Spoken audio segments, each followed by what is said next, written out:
ఈ వీడియోలో కనిపిస్తున్నది మీకు అతి పురాతనమైన గచ్చుబావి. ఈ బావిలో గతంలో ఎప్పుడూ నీళ్లు ఉండేవి. ఈ రోజుల్లో నీళ్లు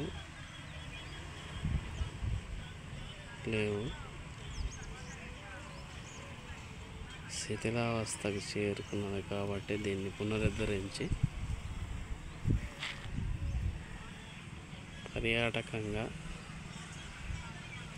ఆహ్లాద వాతావరణాన్ని కల్పించి గ్రామ ప్రజలకు, చుట్టుపక్కల ప్రజలకు సేద తీరడానికి చక్కటి పచ్చని చెట్లు, బావినంతా క్లీనింగ్ చేసి ప్రజలకు అందించాలని కోరుతున్నాం.